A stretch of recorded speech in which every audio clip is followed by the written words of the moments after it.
Good morning, everyone, and welcome back to Conversations from Stritch. This is Dave Livingston, president of Lewis University, and I'm here with Dr. Christopher Sindt, our provost.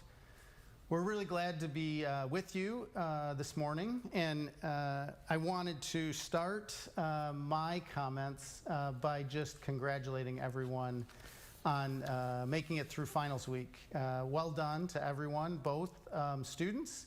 I hope the finals went well, and thank you to all the faculty. The stacks of grading are completed and the grades are in, so thank you for all that work. We're really grateful. As we said last week, an amazing accomplishment for everybody to get through this semester because it was such an unusual and challenging semester, but we made it through it. And the second congratulations I want to say is around our seniors and our master's and doctoral level students. We are so excited for you that you have made it to your graduation. Unfortunately, as you are aware, we will not be having an on-campus commencement, but I did want to say to everybody, and there'll be many more announcements going out about this, that on Sunday we'll be releasing two different videos. One is a prayer service to celebrate and thank God for the many blessings that have come with receiving your Lewis degree. And then second will be a congratulatory video in which many members of the Lewis community have participated to congratulate you and celebrate you and your families and all that you've accomplished over this last 4 years or 2 years to receive your degree. So once again, congratulations to you, and I'll see you through that video again on Sunday. So I hope that you are able to get together with your family and celebrate, have a cake, and enjoy the day. Yesterday, I sent out a letter to the full community, which was what I guess I would call our transitional time. We've started summer school, started that on Monday, and things are going well with summer school. So thanks again to all of our faculty who are teaching summer, and good luck to the students. We have multiple summer sessions, so you may be signed up for summer, but maybe haven't started, or you're taking one class in the first 8 weeks and another one in the second 8 weeks. But anyway, summer is moving along, and we're excited about that. But we're really in this mode right now of transitioning in terms of our thinking towards the fall, now that we've accomplished the spring semester and made it through. And so in the letter yesterday, what we tried to communicate to the community is what we're looking forward to in terms of the fall semester, and some of the things that will be involved in that. And I just wanted to emphasize at the beginning, and then I'm going to turn it over to Dr. Sindt, that we will continue to balance out two really important values to us. One is the health and well-being of our entire Lewis community. So we will be following all the recommendations from the CDC and the Illinois government and the ACHA and many other bodies which will help us to make sure that all of our students and all of our employees are healthy and safe as we return to campus. And the second is to really live out our mission values. One of the things that we really care about and we talk about all the time is the spirit of association, that we work together on behalf of our students. And as I mentioned in the letter, John Baptist de La Salle talks about walking side by side with our students, touching hearts and minds. And we believe that is possible through many formats. But one of the formats is through an in-person, face-to-face education. And so what we want to spend most of our time on today, and certainly we'll get to the questions, you can see on the screen that if you have questions for us, and we've received some before we even got on the show, and we'll address those in the coming moments, that you can send in questions to ask us at lewis.edu. But Chris, I was wondering if you could begin talking about some of the more detailed pieces of what was in the letter today. And I know we couldn't put everything in a letter, so one of the ways that we can do this is that you're going to actually expand on that, and we have a couple guests that are going to join us today to even give us more detail on that. So again, turning it over to Chris, and just maybe talking about the different pieces of the letter. We kind of had bullet points in the letter addressing health and safety, faculty and staff return, the face-to-face classroom, and residence halls reopening. So maybe you could talk a little bit about each one of those, and then introduce our guests. That'd be great. Thank you so much. And hello, everyone. It's great to be here with you. And I just first like to echo the President's congratulations to all on the end of the spring semester and the beginning of the summer terms, but especially our graduates. Congratulations again, and I look forward to watching the video on Sunday around the same time that you are, I hope. As the President said, the focus of our attention today is to expand a little bit on each of the elements of our return to campus plan for the fall. And our primary focus today will be on our academic programming and schedule for the fall semester, but I do want to elaborate a little bit on some of the other areas, recognizing that we will focus in future versions of this conversation next week and the week after and so on, to get more detailed and amplify some of these areas, as well as we'll do that in writing as we build out our plan for the fall as each week goes by and we get closer to that time. So to begin, I want to begin, as always, as the President said, with our value around health and safety, and speak to a little bit of some of the elements. And if we could maybe see that graphic, thank you. Some of the elements of the plan include, as the President said, always alignment with the CDC, the Will County Health Department, the State of Illinois Restore Plan, as well as the great advice that we are getting along with other universities from the American College Health Association around best practices for returning to campus. In addition, one of the elements will be a public health information campaign. I think anyone who returns to campus either during the summer and progressively through the summer and into the fall will see a great deal of new signage, new directions, and as well as virtually and even via email and other sources. We'll have lots of advice and direction around ways to stay healthy. And then further, we're building both our campus environment and our culture around new ways to keep each other safe, keep ourselves safe through this transition. And many of those particular initiatives are listed there on the screen. That will continue. Each of these is just really the beginning of a list, and none of them will probably be surprising to anyone who's paying attention to the news and so on right now. But I just want to say one quick thing about the very last bullet point there, which is a lot of questions are coming in around testing and tracing, and that's the thing that's probably the most variable in the months to come, as you know from your own lives outside of campus. We will do everything we can to be using whatever is available to us around testing protocols and particularly contact tracing.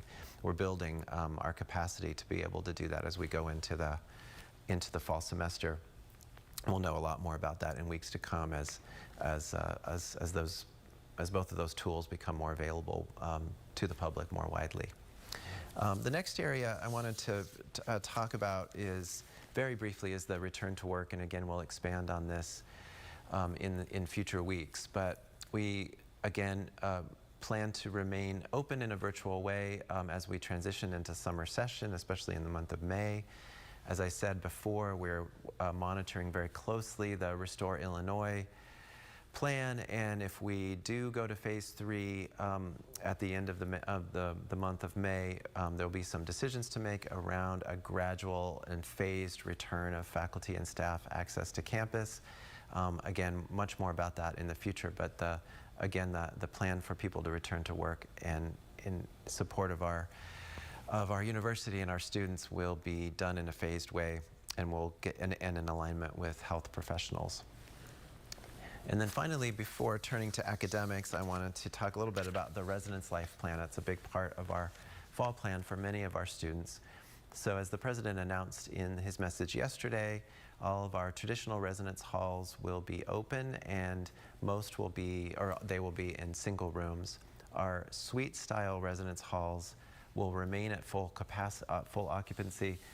My understanding of that, I think, is exactly that the suites have 4 rooms and 6 occupants and share a bathroom. So there'll be a little bit of double occupancy in that, but most of those are single occupancy as well.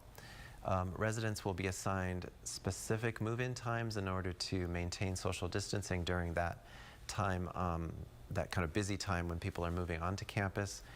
Restroom facilities will be assigned and or scheduled to individual students. A big part of our plan has to do with minimizing the exposure to the restrooms or crossover in the use of restrooms, and so a lot of our planning has to do with that, as well as minimizing the number of students assigned to restrooms in general, but also being careful about scheduling the use of those. Enhanced cleaning measures, as well as disinfectant wipes and hand sanitizers being installed throughout in different places throughout the residence halls, in addition to what's already there. So that's really just the beginning of some of the factors that go into our residence hall planning, and we will expand on that in the weeks to come. So, Could I do you want to? one Yeah, quick thing. I can tell. Chris, Felt you. If I could, and then I know we're going to transition to one of our guests. So, and just really to re-emphasize this especially for our employees, but also for parents and students, we will also be taking into account those vulnerable populations, and we will probably get to that. But I mean, for employees, we'll take that seriously and talk about it in future weeks a little bit more about that. And then the other thing I would say is, for the employees that are watching, if you have questions about returning, the person to talk to is your supervisor. Most of our employees, almost all of our employees, are still working from home, but I know you're in contact with your supervisors now, and so if you have questions, you're getting anxious about the return question, we will get to that in a future week with more detail and other guests.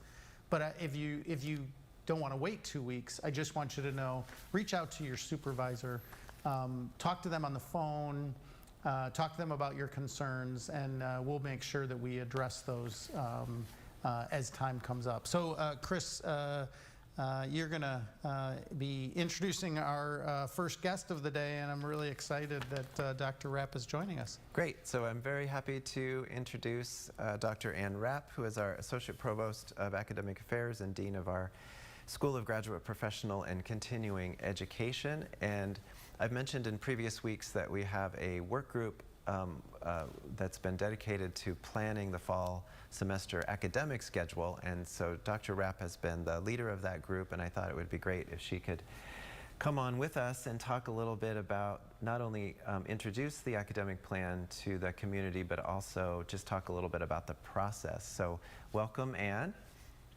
Hello. Thanks so much for having me. Thank you for joining us. Thanks so much for joining us. So I thought maybe to begin, we might just ask you to talk a little bit about the process of meetings and how they have been going, and what the parameters of what you've been talking about are. Mm-hmm. Yeah, so we really wanted to bring together a group of faculty from across the institution with a whole variety of areas of expertise, everything from chemistry professor to a visual art professor, nursing, business professors, a theology professor. I could not name all the fields, but this great group of people who are really interested in what we can do to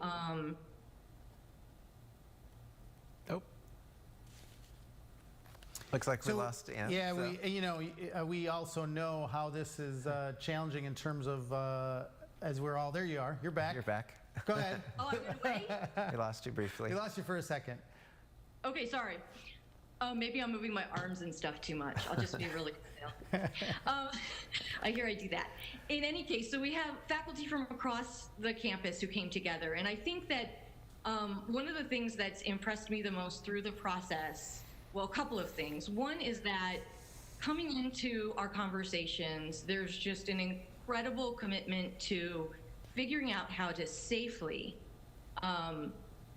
get back into that classroom, because I know that students love being in the classroom and interacting with their faculty. I don't know how much students realize how the being in the classroom and interacting with them is really just the lifeblood of being a professor. And it just is so important to faculty as well. And so we really did act from the perspective that we could do this. We could figure out a way to do this that would create less density on campus so that there would be social distancing, and that we would still be able to meet face-to-face with students, possibly in smaller groups, so that we could still have that rich interaction.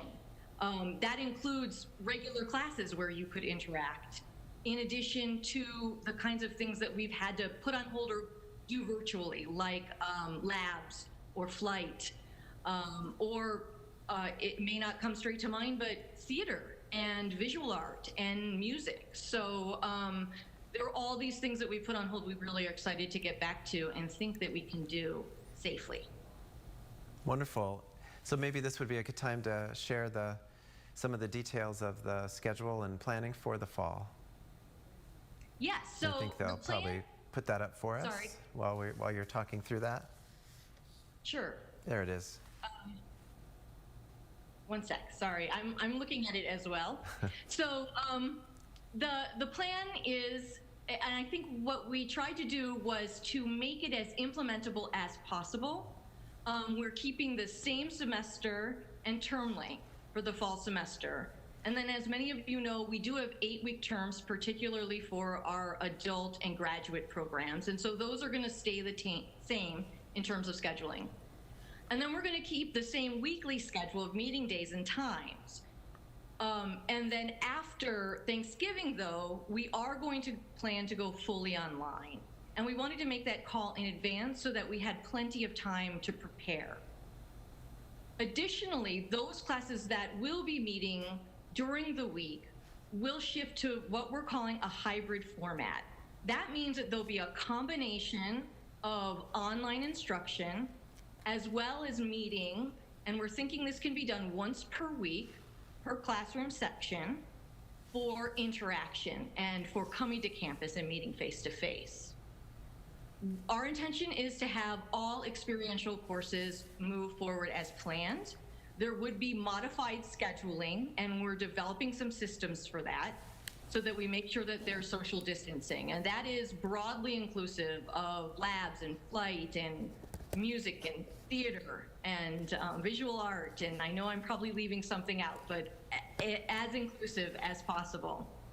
And then we are going to move some courses fully online. And the main reason for that, we're going to choose courses that will lend themselves best to that online learning environment, but then that will also decrease density on campus so that we can really maximize those face-to-face meetings. When it comes to our off-campus experiential learning, like placements in schools and clinicals in hospitals, we really are looking to our external partners and working closely with them in order to plan for those. That's great. And could you talk a little bit more about the conversation around the Thanksgiving and what went into that recommendation to go fully online at Thanksgiving? Yes, so Thanksgiving is a time when we visit with family, we might travel, we interact with people who we don't often get to see every day. And so that introduces potentially some opportunity for exposure to the virus.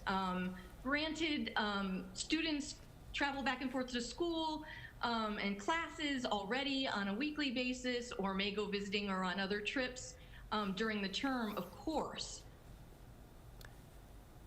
Oh, we've lost her again. I think we got a little bit yeah, of that. But we're that answer. and I think, Chris, you and I have talked about this as well. As Dr. Rapp just said, there is that possibility of exposure to people that you don't normally interact with. But the other thing is to allow faculty and students and families to prepare well ahead of time. So if they're buying tickets from New York City because they come to here to campus, then that's one of those things where they can just plan to go home and then be home for that month.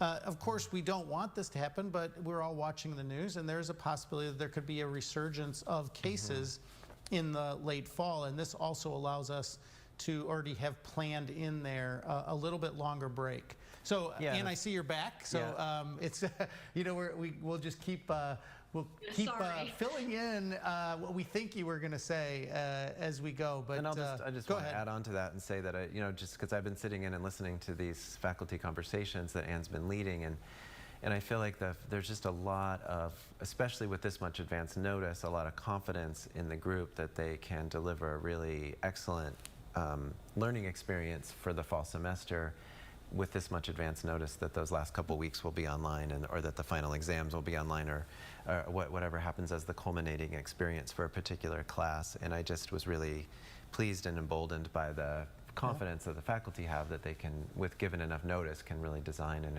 incredible hybrid experience that ends online. So Chris or Anne, we just had a question come in. So does the fully online after Thanksgiving apply to graduate classes? And my sense is there might even be some unique graduate, like somebody might be in occupational therapy, and is that, so maybe you could talk a little bit more in detail, and some of this might not be all laid out yet, so we'll come back to this, but clinicals, will those be, and so just some of the stuff around graduate school. Yeah, and I'm inclined to start an answer to that, if you don't mind. I'm looking at the screen, sorry. It's hard not to look at her. So first of all, I would say, as a rule, this is an undergraduate rule. So it's graduate students and accelerated students are not captured by this going online at Thanksgiving rule.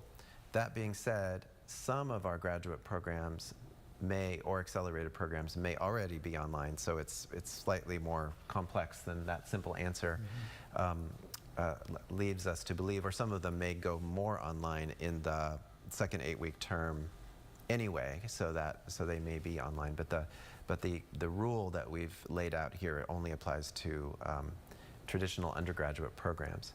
I did want to say something I want to say 2 caveats about some of the bullet points that have been laid out, because they sound so simple, and I wanted to ask Anne eventually about how complicated this really is going to be to carry out.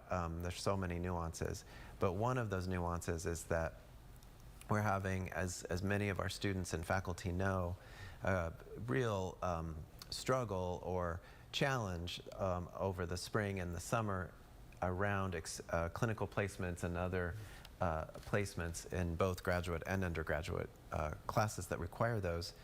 And so our programs and chairs and faculty are going to make every effort possible to create placements that end before Thanksgiving, but especially because it's more likely that agencies will open up as time progresses forward. Some of those clinical experiences may go into December, and so I just wanted to be really clear that some students may need to stay into December because of those clinical placements. And then one more caveat I want to say before we move on is that we're at a stage where designing the hybrid experience, it looks possible and doable to do one class meeting per week, but there may be situations where a particular class meets every 2 weeks. It may be we certainly will have classes where we want to meet more often than once a week.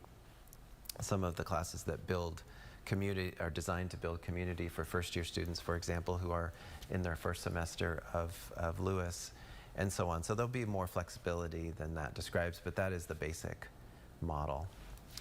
I might want to ask you just one more question before inviting our next guest on, Anne, which is just, can you explain some of the potential, or just some of the conversation around some of the ideas that you're hearing for delivering this education in the fall, or some of the challenges that might come up?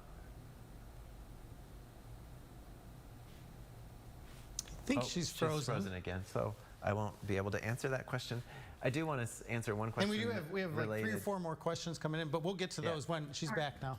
I'm back now. I don't know why I'm going in and out, but there are a number of challenges. A lot of them are the logistical challenges on campus and creating that social distance within the classroom. And so we have a team just working on that.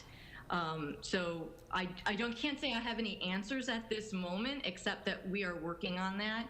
And then additionally, we're rolling out some new tools for faculty to use in the online portion of whatever courses they're teaching, so that they can develop lectures and presentations with a new tool, as well as moving into, for those faculty who are interested, into a new version of Blackboard, which has some more bells and whistles.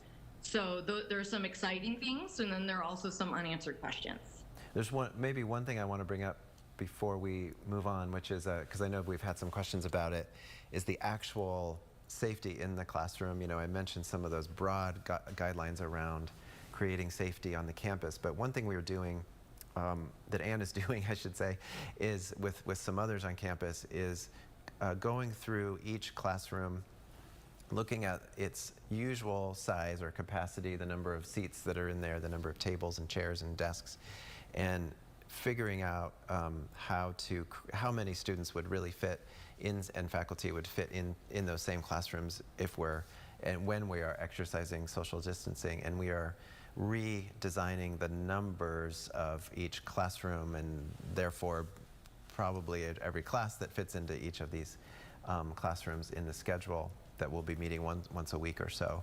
And then in addition to that, we're also removing furniture and other things that can get in the way or create, cause difficulty when passing and so on. So when people return to campus for in-person instruction in the fall, the classrooms will be prepared for social distancing, and we'll only have enough seats to satisfy those needs. And then our scheduling and so on will fit those seating arrangements. So I think the next thing we want to, are there particular questions? Why don't we let Dr. Nawara come in, and then I do have some questions. We have actually a number of questions. I can tell they're from some from faculty, some from students, some from parents. So we can get to those after we have Dr. Nawara come in, and then you can talk a little bit, and then we'll bring, I think, both Anne and Steve into the conversation around some of these questions. That's great. So I'd like to introduce Dr. Stephen Nawara, who is with us now. He is the professor of political science, but as well, he's also the chair of our faculty senate this year and going into next year. And so he's been incredibly instrumental and helpful as we've been working through all of the changes and challenges of the spring semester and moving forward. So I'm so glad that you're here with us, Steve, and welcome. Thank you for having me. Yeah, thank you for joining us, Steve.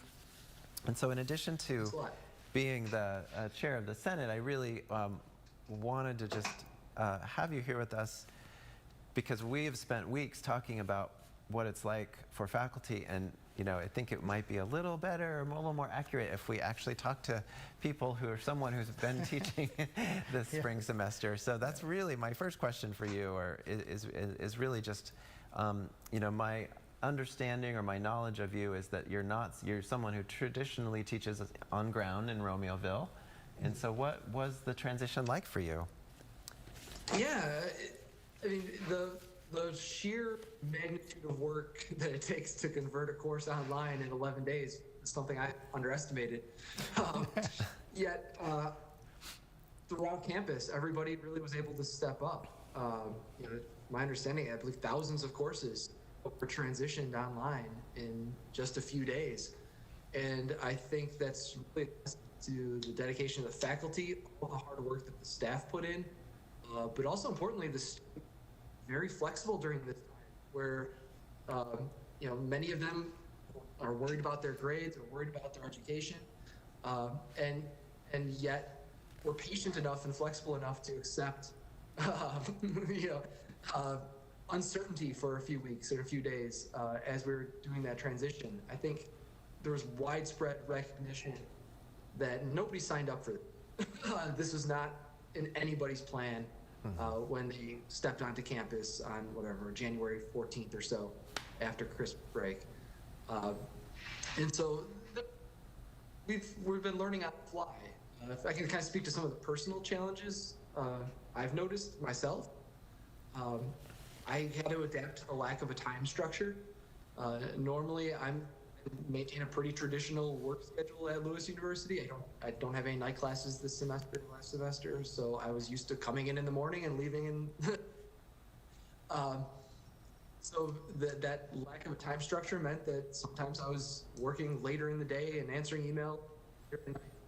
I think one work element was that email loses a lot of the nuance that face-to-face communication brings. So I ended up being more careful in how I frame interacting with students and colleagues. And then there's the practical challenges as well. I, like many other faculty members, have young children that are suddenly at home and they have to be homeschooled. Fortunately, my wife has been really able to step up dramatically with that and take care of a lot of that. But not everybody has that luck in that. I hate to call it luck, but the fact that I was laid off, so she was able to. Yeah, we lost him, but we may he have was, lost Steve. Yeah, he was just speaking to one of the things you brought up earlier, which Yes. is how as we move forward, many individuals in our community have different situations, either because of children or because of other loved ones who are parents and so on who need special care and the typical care that they You get. are back, Steve. Yeah. Yeah. I mean, Chris was just kind of thinking I was through with finishing you, your thinking along with your you. thing. Yes.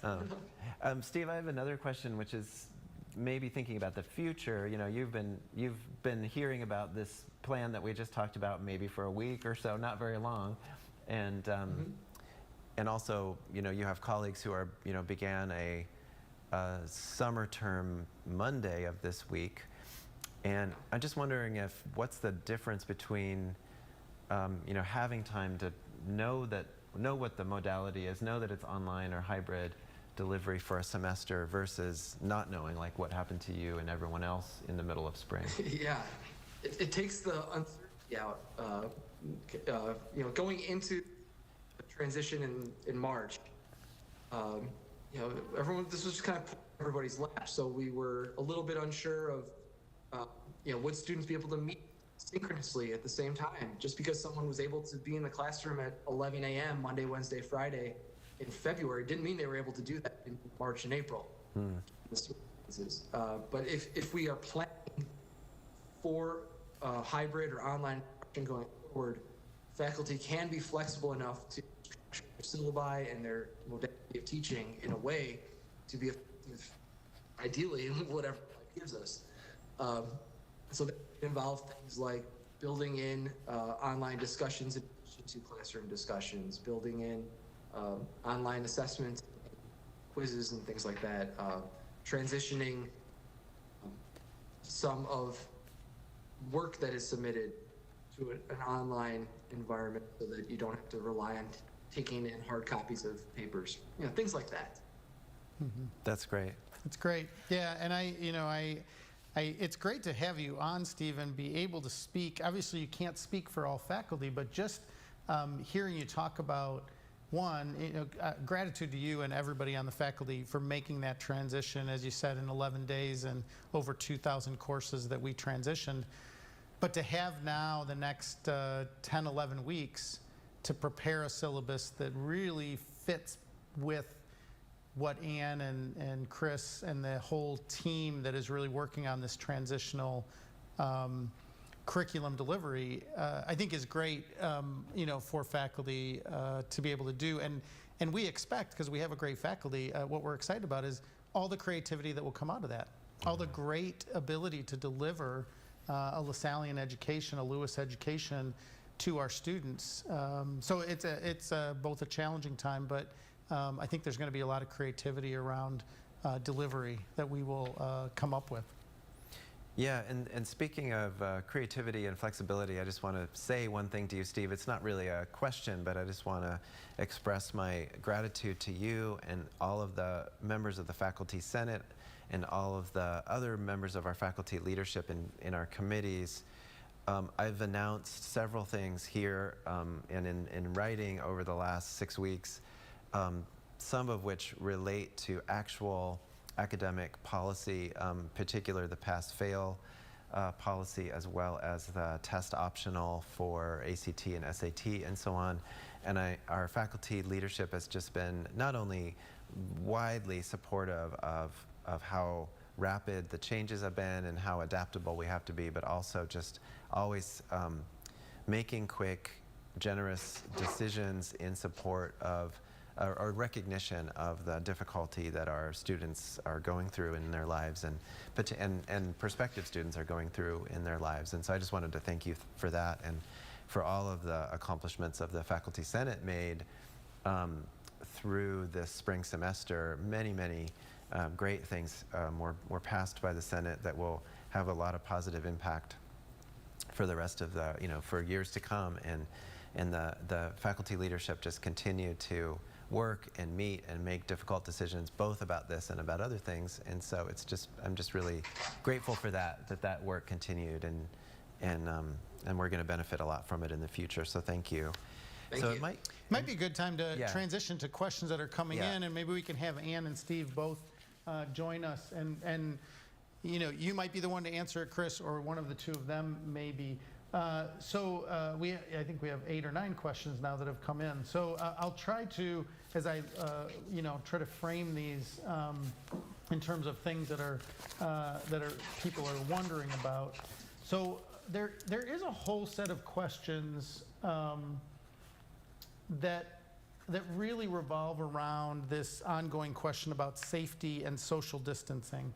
So one is about, for instance, seating in social areas, so in hallways. A question specifically about Benilde and that the hallways are really Right. narrow in Benilde. How do people move through the hallways and maintain social distance between classes? I guess maybe you could just, one of the three of you could address that social distancing question. I know this is something Anne has thought a lot about, so maybe Anne, could you answer or try to start with that one?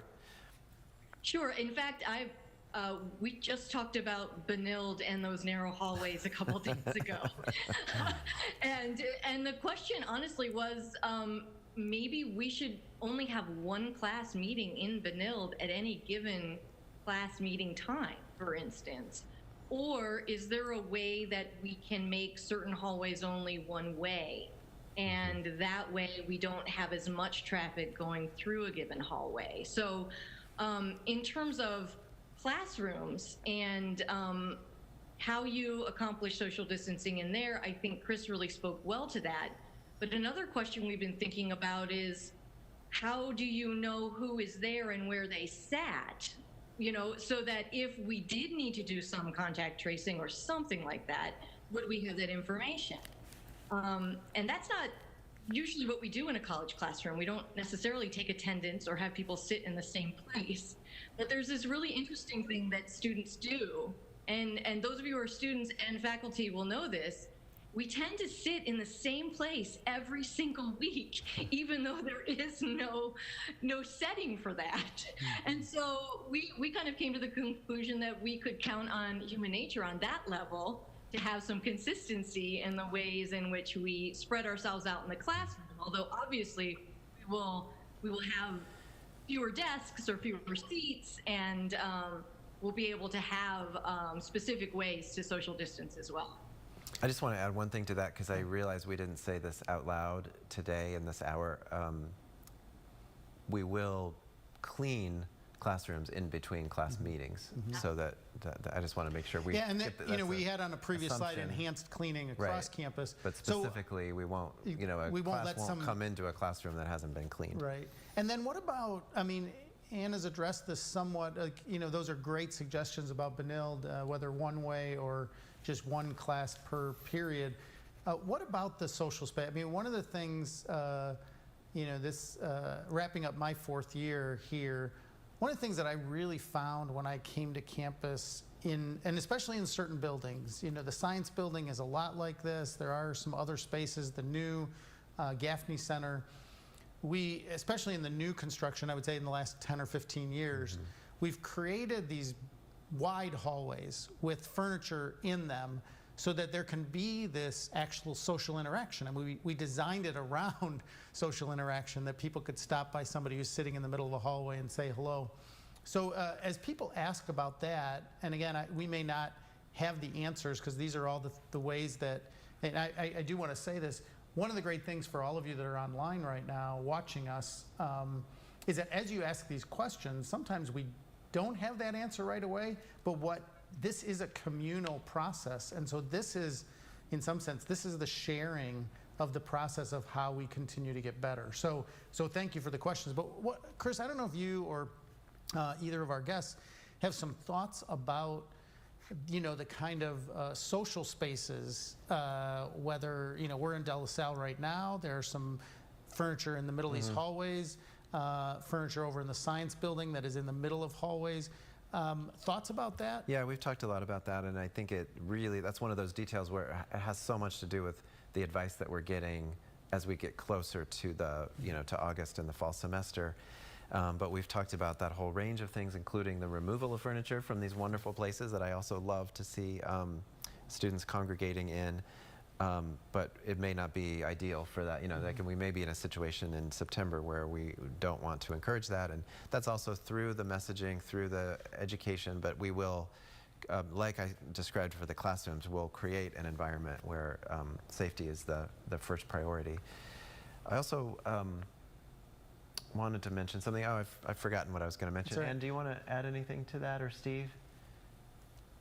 Well, I would just add that we have had conversations about common areas, but I think as a priority, we're focusing on the learning spaces first. But it isn't as though it's a mutually exclusive conversation, but I think we've made more progress just by prioritizing one first. And I that just would wanted be the classrooms. Yeah, thank you. And I just wanted to add that we will focus on this next week in our conversation, but Sodexo is also doing really thoughtful work in terms of the eating spaces, and I would guess our provisional plan is for the Brother James Gaffney Center to be open with a whole range of social distancing protocols built into that, and probably the rest of our food service will be takeout or carry out, similar to the way we're doing now in the residence halls. Yeah, and just to kind of restate what Chris just said, so for those of you watching, next week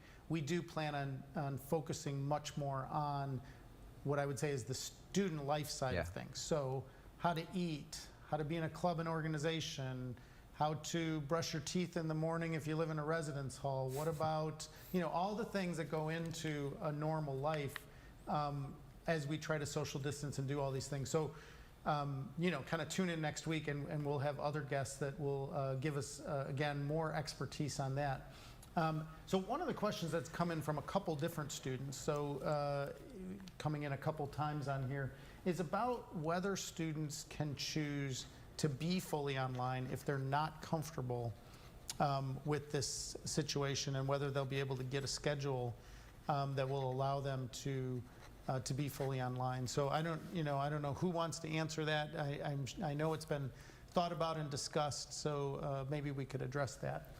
Yeah, I would say that the individual choice is something for both students and employees, especially faculty in this example, has been something we've talked a lot about. It's difficult to make very broad reaching statements about that, because different majors are, there's just different levels of ability to do that in each case. But we're making every effort to allow for that. And clearly, for both employees and for students, anyone who is has risk factors and has contact with medical professionals around putting themselves at risk, we will find a way to provide an educational experience that's the least disruptive as possible for students with those needs. Anne, do you want to add anything to that, or about your? I think that was perfect. Okay. So another set of questions, there's I think 3 on here that, and I'm going to try to capture, it won't be the exact language of any one of them, but there's a set of questions, and again, it may be better when we, maybe in the future we'll be bringing Lori on related to health and safety specifically, because Right. I know there's a subgroup around that. But maybe you could address this in general. So questions about, we're all trying to consume as much information, and so people are saying the data suggests around, and I'm going to, again, pull these together, that schools will not be safe, and how do we respond to that? Or that growing evidence that the virus can be spread indoors, even if you have face coverings and your social distancing. So, this set of questions around, is there any safe way for people to interact with each other in an educational setting? And that, and again, we understand and appreciate the concerns that are being addressed through these kind of questions. So maybe, Chris, you could just talk a little bit about, this kind of balance that we're trying to achieve, and that we know that the state of Illinois is trying to achieve, and every part of society. Right. Yeah, that is the question of the Question of society the century, today, yes. at this time, and you spoke about it when we began. And holding in balance the health and safety of our community, and in engaging in our academic mission in a way that is most powerful and fulfilling to our students and our community, and making a contribution socially that universities need to make. And we are every day that balancing act is going to shift, and we're going to keep getting information, both new scientific information, but also more direct guidance about this practice. And there are conversations going on nationally, statewide, as we've talked about, around universities and what we will be doing and what guidance we're going to be getting. And we're making decisions today based on everything that we have available to us. Yeah, and I think re-emphasizing that for, again, the parents that are watching, the students that are watching, all of our employees who are watching, just to re-emphasize that, I started in one of the first paragraphs of the letter I sent yesterday, is that I said something, I don't know exactly what the language was, but something like a heavy dose of humility. And I guess I just want to own that. We are in this with you. We're trying to make decisions ahead of time, to give people time to plan, to help people make good choices themselves.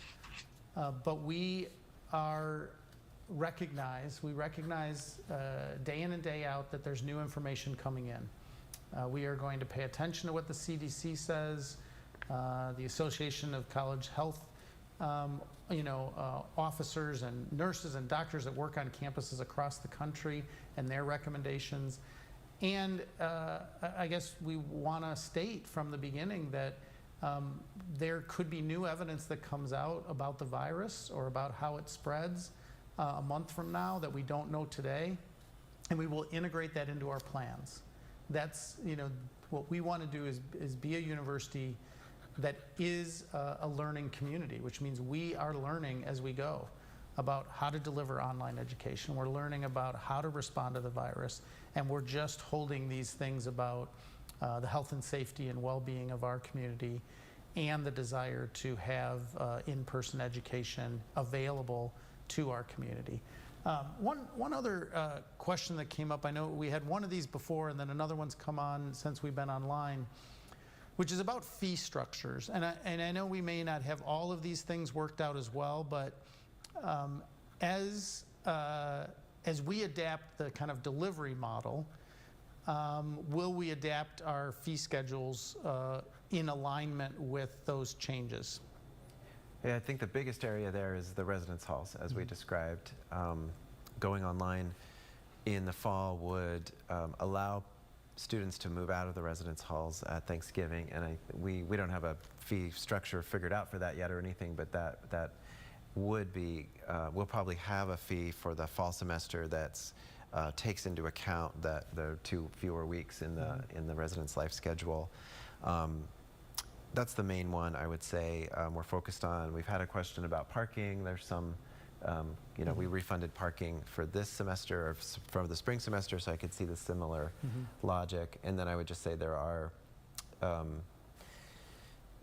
similar nuances to what I was describing. There will be students on campus in the residence halls in December, and we'll have probably a petitioning system for people to request to stay on campus for one reason or another through Thanksgiving and into Christmas and so on. So it's hard to make blanket statements about that now, but we'll have a way to register for the pre-Thanksgiving residence hall probably, and a way to petition to stay longer. And as we continue to move through the summer, we will continue to do these shows and bring in the experts that really can help address the questions that you're raising. So, one of these is, there is a whole, I guess what I'd call financial component, both on the financial aid side of things, which we mentioned a little bit last week. We are actively out there raising funds to try to help the neediest students in our community. We know that, I want to, I guess, just say in a really deep way, as we talked about congratulating our seniors who won't be able to go through commencement, and the kind of sense of empathy of the loss that comes with that. We also want to really acknowledge that many of our families, over 6,000 students, many of our families have had one or more members of their family lose a job. I just saw it was almost another 3 million people that applied for unemployment today. So that puts it, I think, over 36 million people that have applied for unemployment since this started. So certainly we know that's impacting families and students in our Lewis community. And we're praying for you, but we're also being active, not just in our prayers, but also in our attempt to go out to our alumni and other people in the community to ask them to support a student who is, maybe both mom and dad have lost a job, or you're, a single mother who's going to grad school and you've lost your job and you're trying to get through that last semester of your program. So we're going to try to really meet the needs of those most deeply impacted by the virus and the impact it's had on the economy. The fees and the financial aid model and things that Chris just talked about in terms of, if we're not on campus those last 2 weeks, that the room and board charge for that semester would be modified and adjusted. We, talk about another tension that we're trying to balance. We want our employees to be compensated fairly for the excellence that they deliver, whether as a faculty member or as a member of the staff. And we want to address the challenges that families face in affording a Lewis education. and that's a tension that is not just here during COVID, it's here all the time, but it's especially highlighted during this time because we recognize both those things are a part of the life of our community. And we will constantly be struggling through that and trying to meet the needs of our students and make Lewis education affordable, and meet the needs of our employees and make sure that they continue to receive compensation that's commensurate with their backgrounds and skills and all the time they put into their education to end up being your professor of computer science or nursing or music, because we have an amazing faculty, an amazing group of professionals on our staff. So we are, I think, wrapping up. I think we've addressed most of the questions. Chris or Anne or Steve, any last-minute comments that you'd like to make to the audience? I certainly want to thank Dr. Nawara and thank Dr. Rapp, and of course thank Dr. Sindt again for joining me in this. But any last comments? Thank you.